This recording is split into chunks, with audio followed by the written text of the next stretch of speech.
कि lemon juice गर्म पानी से लिया, काफ़ी हमें संबल मिला। मेरी श्रीमती जी के कोई अंग्रेजी दवा काम नहीं आती है, वो सिर्फ राणावत डाइट में आपका स्वागत है। जय श्री रामाकृष्ण।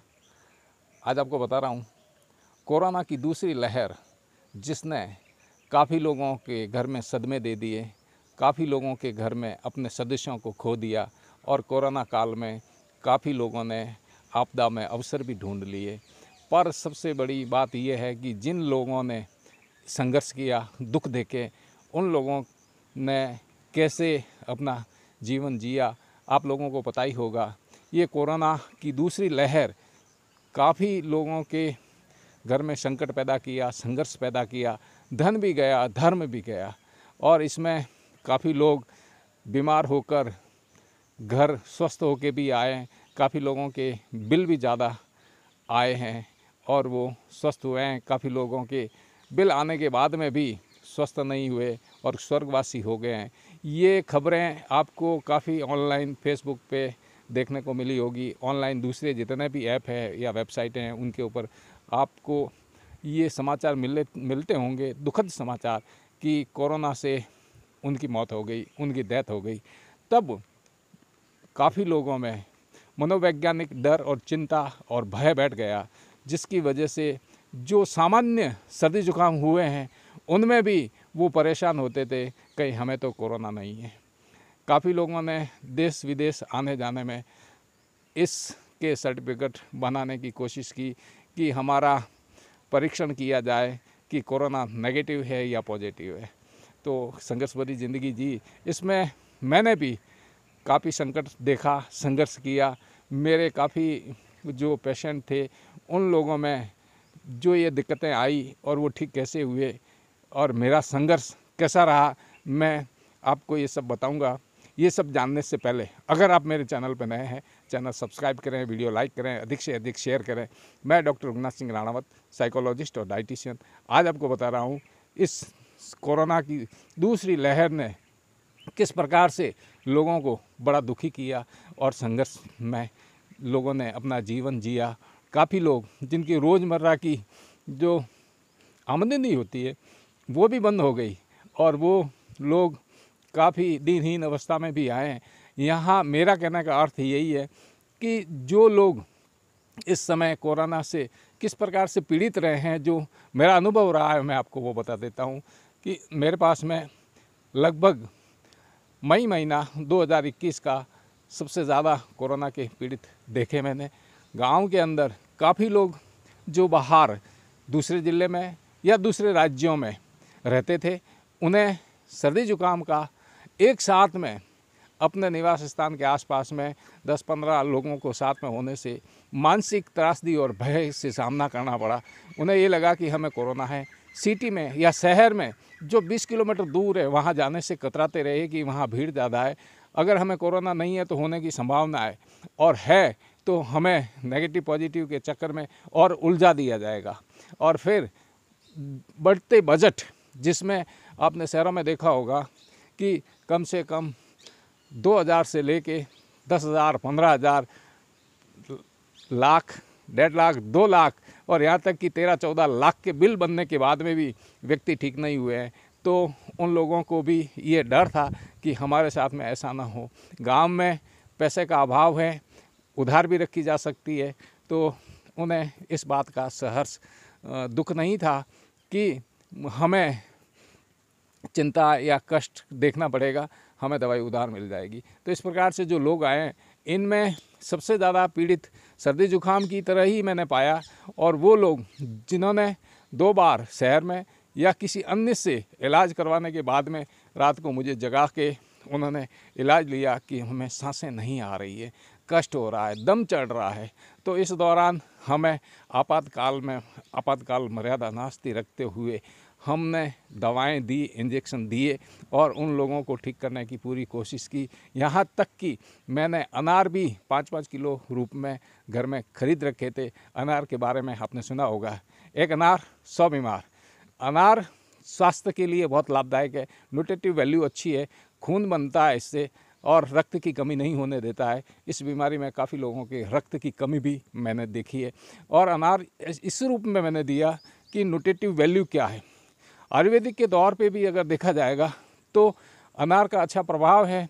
ये श्वसन तंत्र को मजबूत करता है, कफ की वृद्धि को रोकता है, और श्वसन तंत्र अगर अच्छा रहेगा तो हो सकता है आपको सांस लेने में कोई दिक्कत नहीं होगी। और इस प्रकार से डाइट के अंदर मैंने उनको ये बताया कि आप कोशिश कीजिए कि उच्च प्रोटीन आहार लें, जिसमें संतुलित आहार मैंने बता दिया कि आप ये संतुलित आहार लेंगे तो आपको कमजोरी नहीं आएगी। इस समय मैंने मेरे जीवन में 35 साल में कभी भी ऐसी कमजोरी आते हुए नहीं देखा जो इस बुखार के बाद में कमजोरी महसूस हुई है लोगों को। पर अच्छी खुराक लिए उन्हें कोई दिक्कत नहीं हुई है, और हो सकता है काफ़ी लोगों को ये कमजोरी महीने महीने पर तक तकलीफ दी, जिसमें मैं स्वयं एक भुगतभोगी हूँ। लगभग मुझे भी पता है कि मैं 7 मई 2021 के बाद में मैं भी इसी प्रकार से रात्रि में जाग कर लोगों को जिनको ट्रीटमेंट दिया उनकी वजह से मुझे भी ये संकट का सामना करना पड़ा। जांचों से हम भी दूर रहे, पर हमें कॉन्फिडेंस था, आत्मविश्वास था कि जो भी है इसके अंदर हमारे पास में जो उपलब्ध दवाएं हैं, हम उन दवाओं के सहारे ठीक रहेंगे, ठीक होंगे। और नित्य अध्ययन तो हम करते थे, देखते थे कि जैसे रेमडेसिविर इंजेक्शन लोग नकली लगा रहे हैं या उन्हें मिल नहीं रहे हैं, या जो उन लोगों ने महंगे दाम पे ख़रीदे हैं फिर भी वो ठीक नहीं हुए। तब इस अवस्था में हमने हमारा मनोबल मजबूत रखा। हमारे जितने भी पेशेंट आए उनको मनोबल मजबूत रखने के लिए कहा। 3 दिन की दवाइयों के बाद उन्हें बताया गया कि आप वापस दिखाएं। रेयर केस में कोई वापस आया तो उन्हें कहा कि आप चिंता ना करें। ऐसी अवस्थाओं में उनके रिश्तेदार जो थे वो स्वर्गवासी हो चुके थे, तो निश्चित है किसी का भाई गया है तो बहन को चिंता तो होगी ना कि मैं कहीं न जाऊँ। उनके भी सपने होते हैं। ठीक ऐसा मेरे साथ में भी हुआ। मुझे बोलने में बड़ी दिक्कतें होने लगी थी। इधर हवाएं चल रही थी तो हवाएं की वजह से बोल नहीं पाता था, पंखा चला नहीं पाता था, क्योंकि बोलने से खांसी बढ़ जाती थी और सीने के अंदर ऐसा लगता था जैसे सीमेंट से फेफड़े को जकड़ दिया है। अग्रभाग सांस लेते वक्त वहाँ से सिकुड़ता ही नहीं है। ये स्थिति मैंने भी पहली बार देखी कि जैसे सांस लेते हैं तो बड़ा कठिन लगता था।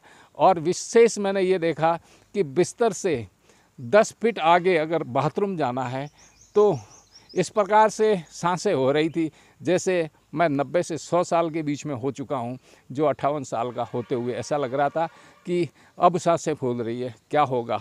उस समय भगवान भी याद आ रहे थे, हे प्रभु हमारी रक्षा करो। भगवान ने भी रक्षा की। आप लोगों की दुआएं रही, बड़ों की दुआएं रही, परिवार की दुआएं रही, तो हम ठीक हो गए। हमें थोड़ी खांसी ज़रूर लंबी सताई, पर आज भी अगर ठंडी हवा आती है तो थोड़ा खांसना पड़ता है, पर हम स्वस्थ हो गए। तो प्रभु का लाख लाख शुक्र। आप लोगों का भी हमारे ऊपर अच्छी दुआएं रही होगी। दवाएं बाज़ार में मिल जाती है पर दुआएं बाज़ार में नहीं मिलती है। कई बार आपके यूट्यूब पर देखने पर आप लोगों ने भी कभी न कभी ऐसी दुआएं दी होगी, वो दुआएं भी हमें लगी होगी जो बाज़ार में नहीं मिल सकती है। इस प्रकार से हमने मनोवैज्ञानिक तौर पे भी देखा है कि लोगों को चिंताएं होती है, चिंता नहीं करनी चाहिए। होई सोई राम रचि राखा, करी कर्म फिर फल चाका। होगा जो राम ने लिखा वो हो जाएगा, फिर भी कर्म करते हमें देखना है। 3 दिन तो मुझे भी बंद रखना पड़ा, पर उसके दौरान भी लोग आते थे कि नहीं एक बार तो देखना पड़ेगा, आप कुछ किसी भी हालत में तो देखिए। तो इमरजेंसी में उन लोगों को भी देखा, उन्हें भी इंजेक्शन लगाए, पर वो सारे लोग ठीक हो चुके हैं। मुझे भी अच्छा लगा। और इसमें एक बार तो ऐसा भी हुआ कि पड़ोसी गांव से, नाम नहीं बता पाऊँगा, पर उन इलाज के लिए रात को 2 बजे मुझे जगाया गया, उन्हें ट्रीटमेंट दिया और मेरी तरफ से मैंने उनको जो अनार लाए हुए थे उसमें से अनार भी दिए, काफ़ी लोगों को उनको भी दिया। मैंने कहा अनार खाना, श्वसन तंत्र मजबूत रहेगा, कफ नहीं जमने का। और उनको ये भी बताया कि ये भर्ती केस है और आपको सुबह शाम इंजेक्शन लगाने पड़ेंगे, क्योंकि सुबह शाम इंजेक्शन मेरे खुद के लग रहे थे, जिसमें मेरे छोटे भाई का काफ़ी सहयोग रहा। उसने भी मेरी ट्रिपें चढ़ाई और उसने भी मेरे लिए सुबह शाम इंजेक्शन और दवाएं लाना, चेंज करना, काफ़ी मेहनत की।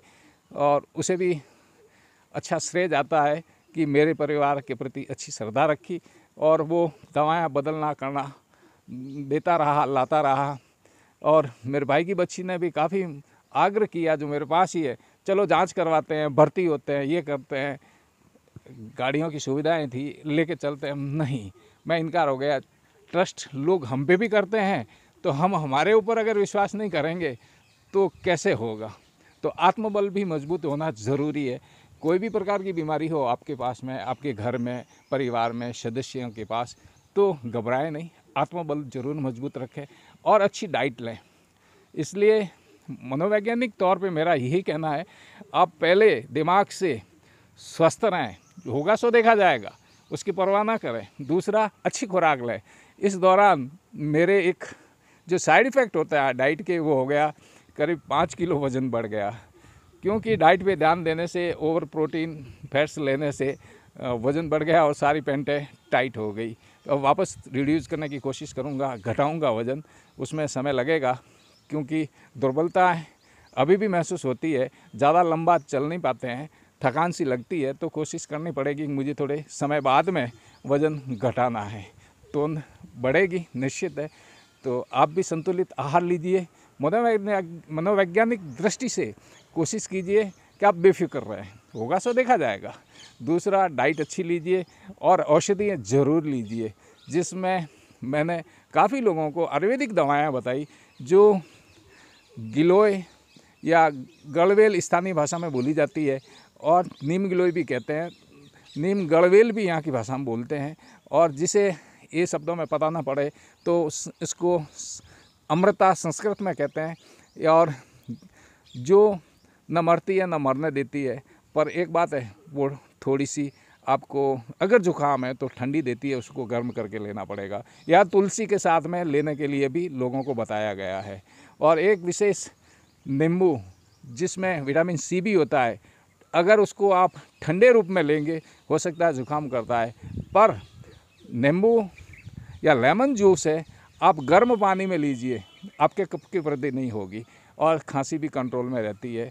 इसलिए हमने दिन में 2 बार कोशिश की कि लेमन जूस गर्म पानी से लिया, काफ़ी हमें संबल मिला। मेरी श्रीमती जी के कोई अंग्रेज़ी दवा काम नहीं आती है, वो सिर्फ लेमन जूस पे रही, और पीड़ित तो वो भी रही, 5 बोतल ड्रिपें मुझे चढ़ानी पड़ी, पर वो भी बिना दवाई सिर्फ नींबू के पानी पे स्वस्थ रही। भाई भी रहा 3 दिन बीमार, 3 दिन ड्रिपें चढ़ी सुबह शाम, वो भी ठीक हो गया। तात्पर्य ये, इंजेक्शन दवाएं समय पे लेना ज़रूरी है। यहाँ एलोपैथिक की नास्ती नहीं की जा सकती, आयुर्वेदिक की नास्ती नहीं की जा सकती, किसी भी दवाओं की नास्ती नहीं की जा सकती। यहाँ तक कि लोग होम्योपैथिक में जो दवाएं आर्सेनिक वगैरह जिनकी समझ में आता है वो देते हैं। तो सारी दवाएं अच्छी हैं, सबकी कदर करना हमारा फ़र्ज़ बनता है। समय पे जो मिल जाए वो सबसे बढ़िया है। अगर आप कोई सार्थक टिप्पणी करेंगे तो सार्थक टिप्पणी का जवाब दूंगा। मिलते हैं नए अपडेट वीडियो में, तब तक के लिए जय हिंद, स्वस्थ रहें, मस्त रहें।